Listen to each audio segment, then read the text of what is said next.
We have stated the obvious many times here at the Voice of College Football. The Alabama standard is the gold standard in college football, and Nick Saban is responsible for that, and he's the one that has established Alabama as the number one program in college football. Some have challenged at times, Ohio State, Clemson, Georgia most recently. It was Michigan at the Rose Bowl that squashed Alabama's championship aspirations for 2023 in a classic of a game at the Rose Bowl, of course, in overtime 27-20. To give some perspective on Alabama's effort and going forward, Stephen M. Smith, Touchdown Alabama.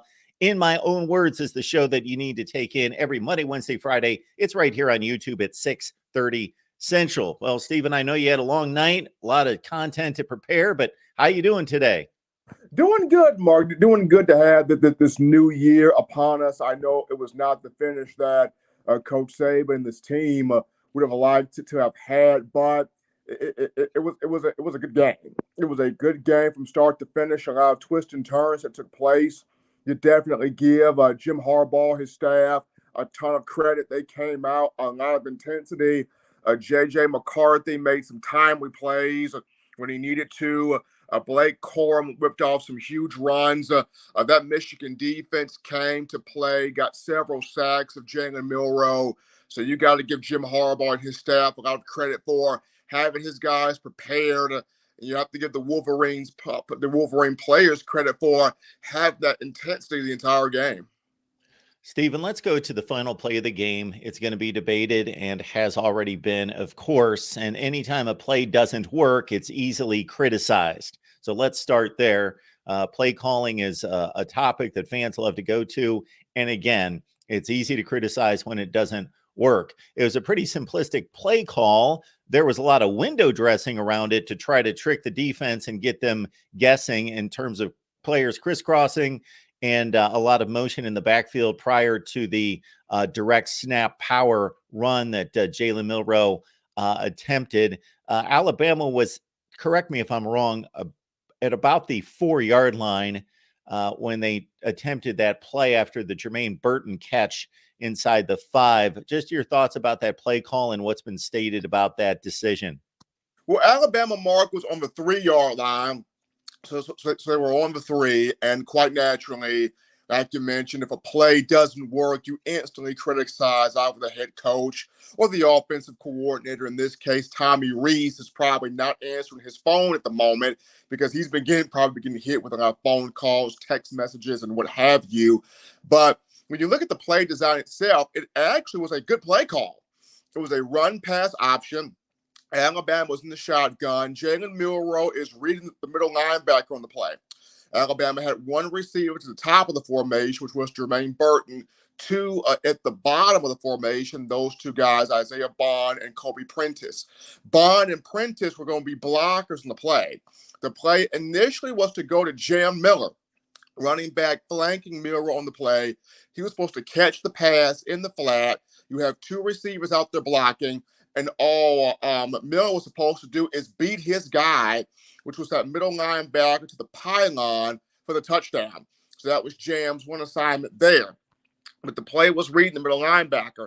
If the middle linebacker went with Jam Miller, then Jalen Milroe keeps the ball, and he follows big 77 Jaden Roberts, who had cleared a huge hole on that right side. If he follows Jaden Roberts, it's a walk-in touchdown, because Jaden Roberts cleared a huge hole. If the linebacker doesn't go with Jam Miller, if he stays attached to Jalen Milroe, then Milroe flips it out to Jam Miller. Jam Miller's got 2 receivers blocking for him. Miller races to the corner, gets the ball inside the pylon. That's a touchdown there. So it was a really strong play call from Tommy Rees. What happened was Seth McLaughlin, who has had trouble all season snapping the football effectively, he's had over 20 bad snaps throughout the year, and several of those came in the Rose Bowl, including a few on a potential scoring drive prior to the final play of the game. McLaughlin snapped it low again, which caused Jalen Milroe's eyes to go to the ground instead of looking up at the action happening in front of him. And because the snap was low and he has to bend down and corral it and pull his eyes down, the moment his eyes get back up, He doesn't see Jam Miller. His mindset just goes to, let me take the ball, try to get what I could get. He tries to run to the middle instead of the right side where the hole was. Michigan's able to clog the middle, stuff the play. The game is over. So strong play call from Tommy Reese if you look at the schematics of it, but a bad snap by Seth McLaughlin threw off the timing. Stephen, thanks so much for breaking that down because I was unaware. I only watched the play live, maybe one replay, did my show, took calls till 3 o'clock in the morning, have not gone back to look at that. But I do understand that there's a shot from an aerial view that gives you a better indication as to which way Jalen Milroe should have followed that block. And as you say, gone to the right side with that opening there available to him. So Jaden Roberts, number 77, he cleared out the opening. And the only guy that was there on the hip of Jaden Roberts was a defensive end from Michigan. If Jalen Milroe hits that block off Roberts and cuts inside the hip, he walks in. That's a touchdown. You tie the game. But once again, with the low snap, his eyes go to the ground. And by the time he looks back up, he doesn't see the opening. And because he doesn't see it, his mind just goes to, okay, get up the middle, try to use your strength to try to press through. But Michigan had pretty much blown the play up at the mesh point at that juncture. And Stephen, you bring up another key in all this, Seth McLaughlin's issues snapping the football. And that was the most obvious in what I believe was the first drive of the second half, when he had the two snaps that lost in 19 yards when Alabama was moving the ball well on the ground. They had Justice Haynes, had a couple nice runs. Jace McClellan, of course, Jalen Milroe took off with one run. They had 2 or 3 consecutive first downs. They were past midfield, and then all of a sudden they lose 19 yards, and that kills the drive, of course.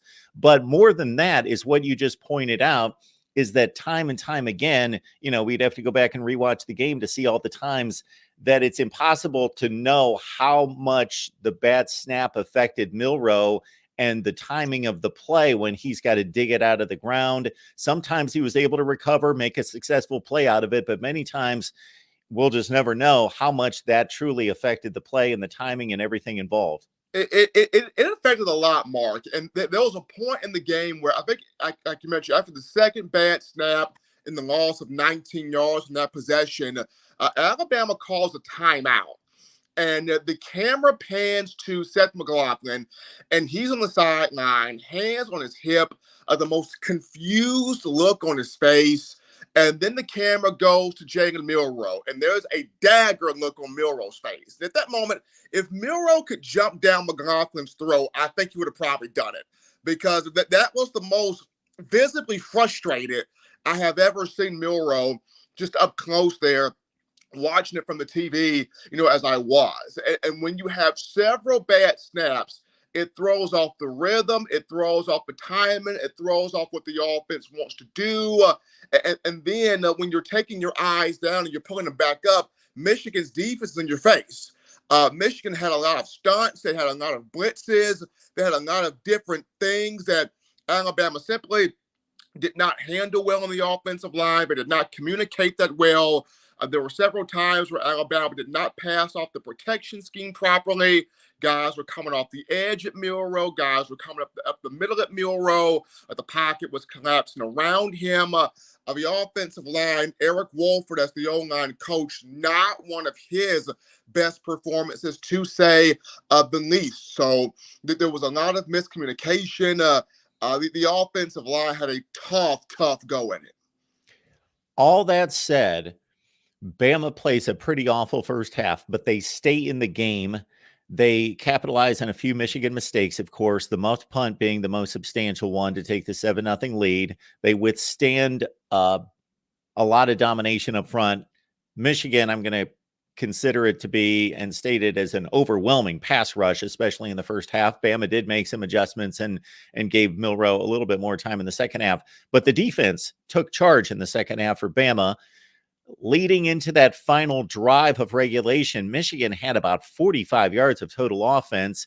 They get Michigan to a 4th and 2. They lose track of Blake Corum, and he's able to leak out of the backfield and get the big play that really jump-started the Michigan offense.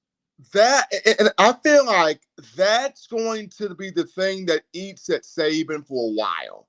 He's known for defense. Saban's been known for defense his entire coaching career. And you give the 2009 Alabama defense a 7-point lead in the fourth quarter, they take advantage of that.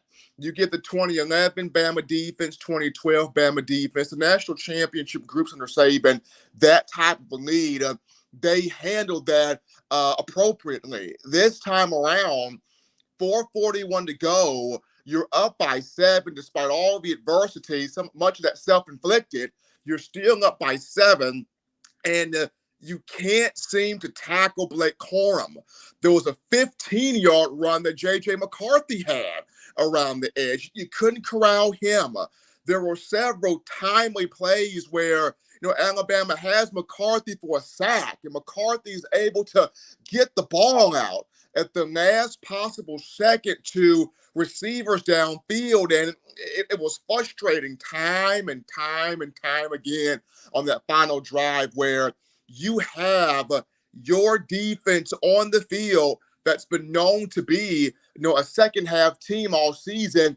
And though it made adjustments, it did. But when you needed it badly, it could not come up with the 3-and-out on a pivotal defensive series to seal that game. So that right there, that will keep Saban up quite a few nights here this offseason. Just about every time Alabama was doing something positive on defense, it seemed like Deontay Lawson was in the middle of a lot of it. But there was one play that certainly he made a heroic effort to do his best to bat the ball down, but just to show everybody the closeness of when you go down to the wire, the final play of the game and an overtime game, how close probably 20 or 25 plays were to turning this thing around. One of the biggest plays of the game, obviously, in the final Michigan drive for the game-tying touchdown was the pass to Roman Wilson. And you see Deontay Lawson get a fingernail on that football, and McCarthy threw it with enough velocity that it didn't change the spiral, and he was able to get it to Roman Wilson, who barely was able to extend. Malachi Moore tried to undercut the throw. Wilson extends, and Lawson, if he jumps that much higher, he deflects that football who knows where, and it just goes to show you how close that game was. It was really close, and going back to that play, Lawson gets his hands up. What an effort he made right there.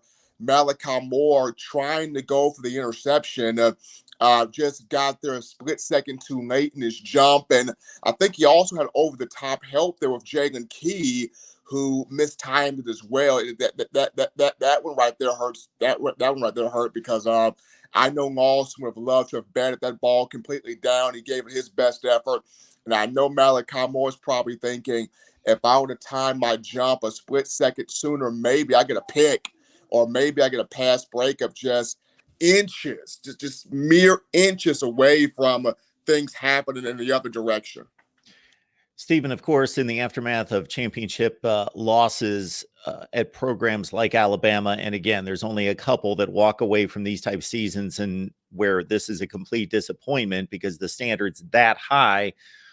But at times you walk away from these type situations and think, okay, is there a systemic problem? Is there an issue here throughout the program?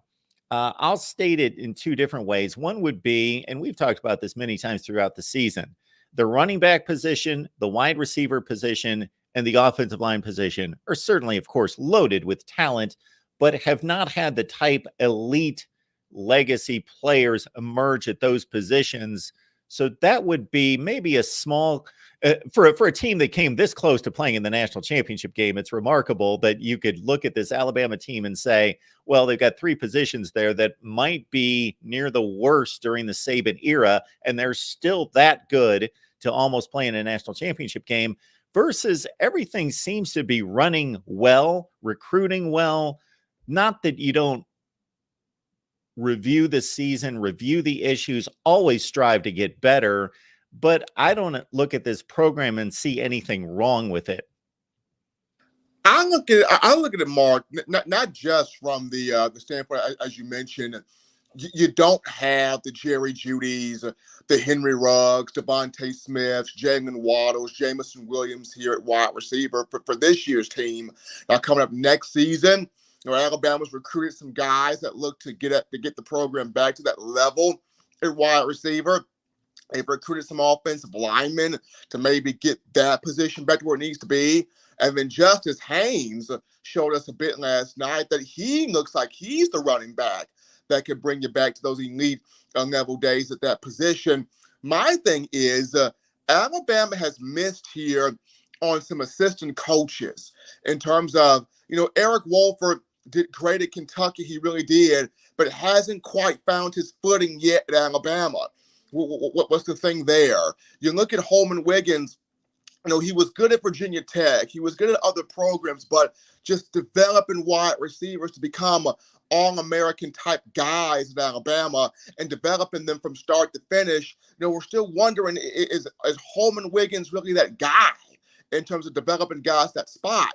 You even look at on the defensive line where Freddie Roach is concerned, when you've had guys like Craig Kulagowski and you've had guys like Carl Dunbar to come to the program, the most notable one, Bo Davis, and what he was able to do with the Deron Paynes, the Quinnen Williams, the Jonathan Allens, the Ashawn Robinsons, the Jaron Reeds, just the litany of defensive linemen that have come through Bo Davis's tutelage. You have a Freddie Roach, which, Coach Freddie's done pretty good, but he has not produced at that clip that Bo Davis did.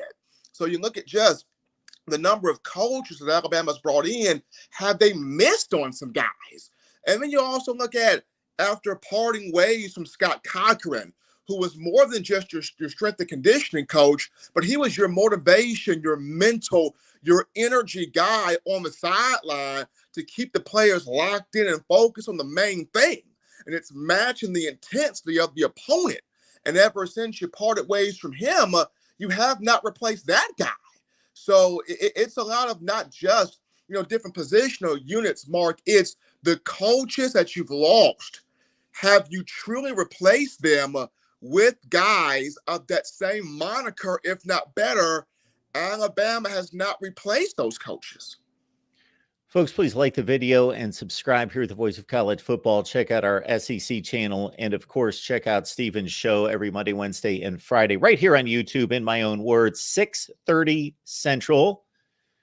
Steven, we heard Dallas Turner say after the game that he is sorely disappointed. He did not leave the program with a national championship, but he's done. That's it. He's moving on to the NFL. Who else do we need to look out for in regards to a decision in the next few days? We're looking at J.C. Latham, the junior right tackle. He's got a decision to make. Most people, draft prognosticators, would look at him as a first-round guy, wherein the first round remains to be seen. But he has a decision. Kool-Aid McKinstry has a decision, a junior cornerback. Most people look at him as a first-round guy. He has a decision to make. Terrion Arnold has played himself into some would consider a first-round guy. He has a decision to make. Now, he mentioned after the game that this team has unfinished business. Is that his way of hinting maybe he comes back? We will see. But he has a decision to make here in the next coming days. You've got guys like transfers, Jalen Key and Trey Amos. They have decisions to make. Do they choose to come back? Do they choose to pursue the draft? Those two guys. You have Jermaine Burton with a decision to make. Does he choose to come back for another year? Does he choose to pursue the draft? So those are just some guys that do have a decision to make here. Another long off season for college football fans, and especially at Bama when they don't win at all. Steven, thank you so much for stopping by. We always appreciate getting together with you and your analysis of everything concerning the Tide. Appreciate you guys, Mark. We're in a new year, and though it did not end the way Alabama would have liked it to, this is an off season where Coach Saban looks at himself, looks at his staff, see how can he improve, upgrade some things, and get back to this drawing board and see what he can come up with. Perfect, Steven.